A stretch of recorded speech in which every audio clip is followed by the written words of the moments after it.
Mga kapuso, Chinese New Year cultural show ginahiwan subong sa Iloilo Freedom Grandstand. Mga pagkaon nga nagadala sang swerte bida sa food festival. Ini ang gintutukan ni Zen Kilantang Sasa live sa Iloilo Freedom Grandstand. Zen?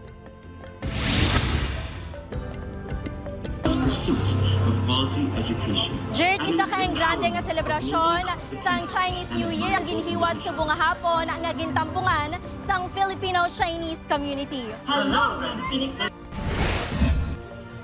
Nagtipon ang Filipino-Chinese community sa pagsaulog sang Lunar New Year agud abi-abihon ang Year of the Wood Snake sa Iloilo City. Nagparada subong hapon ang nagkalain-lain nga Chinese schools kag mga Filipino-Chinese business organizations.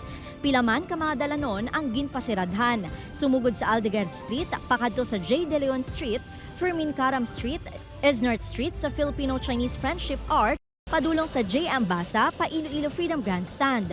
Inang kabahin sa aktibidad sa Chinese New Year Cultural Show. Bida naman ang mga nagkalain-lain nga Chinese food sa Food Festival sa Mulyulunes City proper.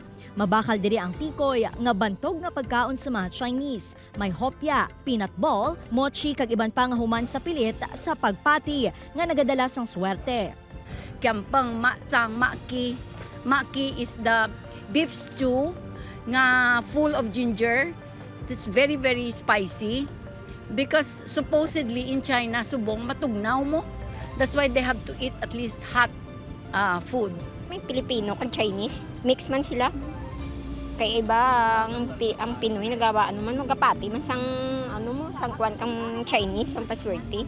Ang iba nga mga Ilonggo natun-an na ang Chinese culture. Pareho kay man ang Celia nga nagdugay sa pag-ubra sa isa ka pamilya sang Chinese. Halad, pang mga horoscope. Ginaano ko naman, nasunod ko. Tapos everyday, sinde, ko. Na. Di mayo man sa aton nga pamilya, mayo man sa aton lawas. Bukas naman ang mga Chinese temple sa Iloilo City. Humalin January 29 ang opisyal nga selebrasyon sang Chinese New Year.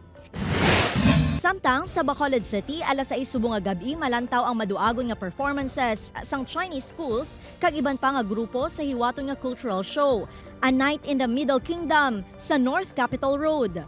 Pagasundan ini sang fireworks display nga isa sa highlights sang Bacolaudiat Festival. Buwas naman hiwaton ang lantern dance competition.